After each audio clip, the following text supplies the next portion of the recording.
Hello defence listeners, स्वागत है आप सबका एक और नए वीडियो में जिसमें हम बात करने वाले हैं तेजस MK1A के डिलीवरी के बारे में। हाल ही में देश के सबसे बड़े हेलीकॉप्टर फैसिलिटी जिसे कर्नाटका के तुमकुर में बनाया गया है, उसको संबोधित करते हुए PSU के चेयरमैन सर ने कहा है कि HAL के पास इस वक्त ह्यूज नंबर में एयरक्राफ्ट और हेलीकॉप्टर के ऑर्डर्स मौजूद हैं, जिनमें से अभी 84,000 करोड़ के ऑर्डर पेंडिंग है और लगभग 55,000 करोड़ के ऑर्डर अभी अपने पाइपलाइन में है, जो कि नेक्स्ट 6 to 12 मंथ के अंदर मेटेरियलाइज हो जाएगा। और इन सब में HAL ने करीब 8% की ग्रोथ यानी कि 25,000 करोड़ की रेवेन्यू भी जनरेट की है। ये जो 55,000 करोड़ के ऑर्डर पाइपलाइन में है, तो हो सकता है कि इसमें हमें आर्मी और एयरफोर्स की तरफ से हेलीकॉप्टर के सभी वेरिएंट का एक बड़ा ऑर्डर देखने को मिले, जिसमें आर्मी और एयरफोर्स के लिए लाइट कॉम्बैट हेलीकॉप्टर प्रचंड के लगभग 150 यूनिट और LUH का एक बड़ा ऑर्डर देखने को मिल सकता है, क्योंकि HAL की हेलीकॉप्टर फैसिलिटी जो इस वक्त बनाई गई है वो एक साल में 30 हेलीकॉप्टर पर ईयर को इस टाइम पर रोल आउट करने की कैपेबिलिटीज रखता है, लेकिन ऑर्डर के हिसाब से इसे 60 और 90 यूनिट पर ईयर किया जा सकता है।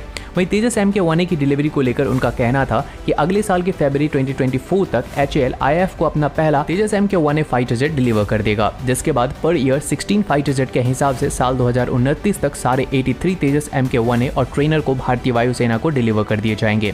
HAL की तरफ से डील साइन करने से पहले ही ये एश्योर किया गया था कि डील साइन होने के 36 मंथ यानी कि 3 साल बाद फर्स्ट फाइटर जेट डिलीवर किए जाएंगे और HAL अपने प्रॉमिस पर अब भी कायम है और तेजस MK1A पर जाने वाले सभी कंपोनेंट्स की टेस्टिंग भी जून 2022 से ही तेजस MK1A कॉन्फ़िगरेशन वाले फाइटर जेट यानी कि तेजस MK1 पर की जा रही है और उनमें से बहुत सारी टेस्टिंग ऑलरेडी कंप्लीट भी की जा चुकी है। तेजस MK1A का जो एयर फ्रेम है वो सेम तेजस MK1 वाला ही है और जो मेन डिफरेंस है वो electronics, maintenance, 2 extra hard point और यूजर फ्रेंडली को लेकर है। इसीलिए तेजस MK1A मैन्युफैक्चर होने के बाद सीधे इंडियन एयरफोर्स को ज्वाइन करेगा। बीच में इसकी कोई भी टेस्टिंग नहीं होगी क्योंकि इसे पहले ही एक रिगरस टेस्टिंग से गुजारा जा रहा है। वहीं 2024 से पहले 83 तेजस MK1A में से 10 तेजस को डिलीवर कर दिया जाएगा, जो कि ट्रेनर वेरिएंट होंगे। ये ट्रेनर वेरिएंट तेजस फाइटर जेट फरवरी 2024 से पहले इसलिए डिलीवर कर दिए जाएंगे जिससे पायलट को तेजस स्क्वाड्रन के लिए रेडी किया जा सके और इसको लेकर रिपोर्ट ये है कि अगले 3 से 4 मंथ में 4 तेजस ट्रेनर इंडियन एयरफोर्स को डिलीवर कर दिए जाएंगे। Indian air force already 16 IOC standard और 16 FOC स्टैंडर्ड के तेजस में से 14 तेजस को ऑपरेट कर रही है, जबकि 2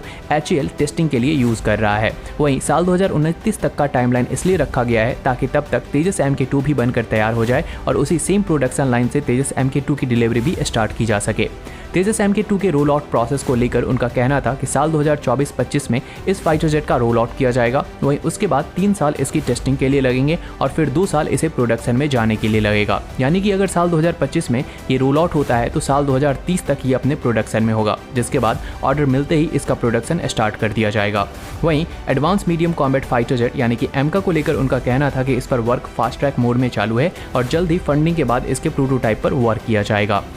तो आज के इस वीडियो में इतना ही। उम्मीद है आपको ये वीडियो इन्फॉर्मेटिव लगी होगी। अगर लगी हो तो लाइक करें, शेयर करें और चैनल को सब्सक्राइब करें।